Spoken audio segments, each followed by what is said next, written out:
Bon, ok, nous sommes dans la vidéo 3.6. Alors, pour voir si nous avons bien intégré les précédents vidéos, on va se faire un petit beat là. Alors, regardez-moi. On va faire quelque chose de simple, mais juste pour voir si on a bien intégré. Alors, je pars avec un projet vide, mais je pourrais partir aussi avec un projet comme ceci, avec 4 samples. Mais bon, pour s'habituer à partir de rien, on part avec un projet vide. Alors, je vais aller dans Pack ici, qui contient des petits échantillons, des samples de base de drum kit. Et dans le 5, c'est un peu plus techno, si on veut. Je vais regarder, m'ajouter, comme on a vu. Bon, je vais remplacer ce channel vide par un kick, comme ceci. Je vais faire New Channel pour un snare. Bon, un hat comme ici, right-click. Comme ici pour un autre. Et bon, qu'est-ce qu'on fait? On est sur la pattern 1. On peut se faire un kick. On peut les placer comme ceci, mais nous avons des options de base. Bon, vous avez remarqué, c'est left click pour le mettre et c'est right click pour les enlever. On peut glisser aussi, ça va vite. On peut faire un right click sur le channel. Et bon, c'est juste de la base comme ceci. On a toujours le choix d'insérer automatiquement 2, 4, 8 au lieu de marquer. Alors, je choisis 4 pour le drum. Je vais me servir, bon, je vais faire par exemple ceci pour le snare. Bon, pour le hi-hat, voyons ce que ça donne.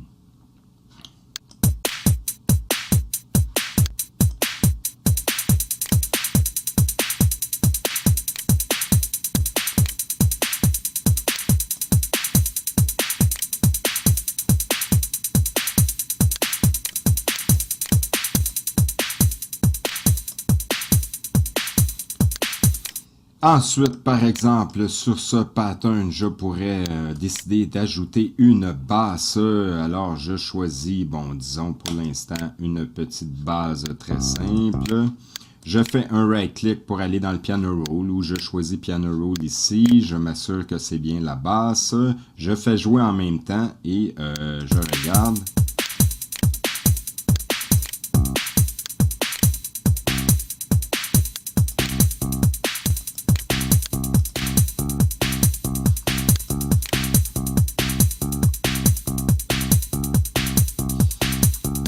Maintenant, ce qu'on peut faire, regardez bien, si je clique ici pour choisir des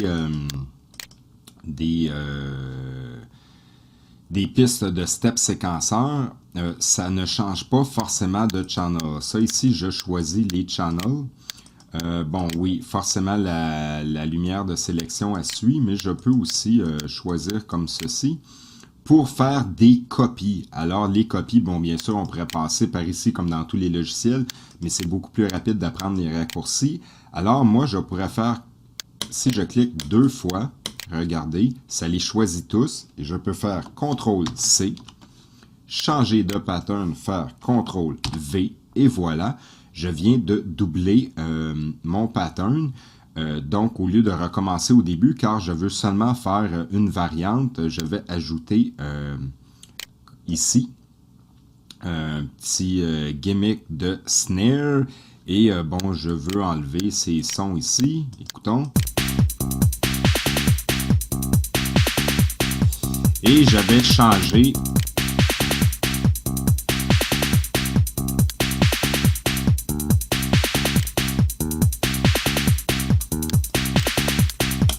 et voilà, je viens de créer quelque chose et je pourrais ensuite aller dans la playlist et utiliser les petits blocs dans la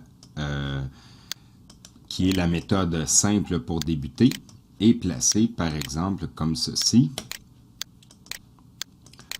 pour entendre ma composition et je dois me mettre sur un mode song ici pour faire jouer cette construction dans la playlist.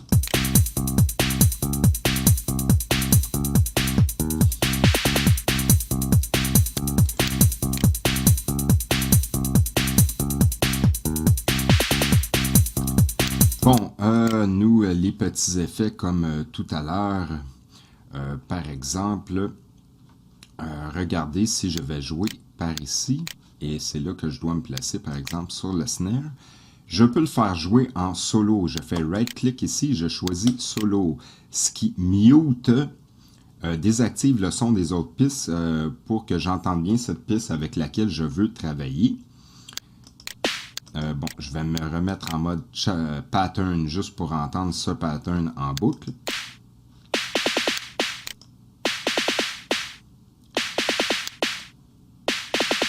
Regardez les petits effets. Le shift provoque un décalage. Donc, puisque ce son se décale vers l'avant, il semble plus près du deuxième ici. Vous voyez? Bon, nous pouvons aussi, par exemple, nous pourrions faire des différences de volume. Vous voyez l'effet?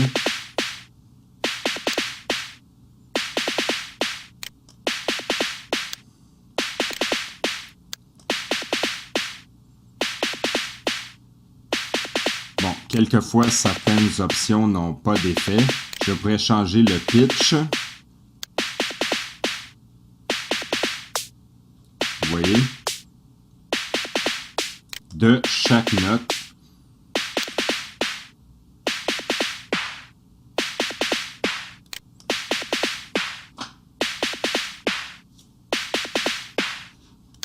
Alors, vous comprenez? Alors, c'est comme ceci, par exemple, et on clique dessus pour l'enlever, qu'on peut faire des variantes et humaniser un peu le tout. Ensuite, je n'ai qu'à refaire right-click et à décocher solo pour tout réactiver.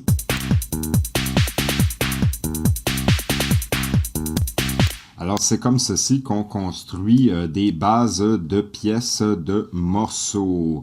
Alors, c'était juste pour vérifier qu'on avait bien intégré ce que j'ai démontré jusqu'à présent. Alors, bon, il y a aussi des options. Je crois que je vais entamer sur les options des samples de drum. Bon, aussi, il faut savoir qu'il y a plusieurs façons de faire des beats de drum. Ça, c'est la façon la plus vieille, la plus rapide, la plus facile, la plus commune, que de toute façon, même les utilisateurs avancés utilisent. Ça m'arrive souvent de travailler comme ceci. Il n'y a pas de bonne ou de mauvaise façon. Ça dépend de nos goûts et comment on est habitué de travailler. Bon, aussi, en passant, là, moi, je compose, si on veut, tous les gimmicks ou les riffs ou les parties dans un même pattern. Mais il y a aussi une autre façon de faire que je vais démontrer. Oui, c'est ça que je vais faire dans le prochain pattern, je m'en allais dire, ben oui. Dans le prochain Allô Cybertrek, coucou, il y a quelqu'un McFly. Bon, c'est ça. Alors, dans le prochain pattern, je vais démontrer une autre méthode.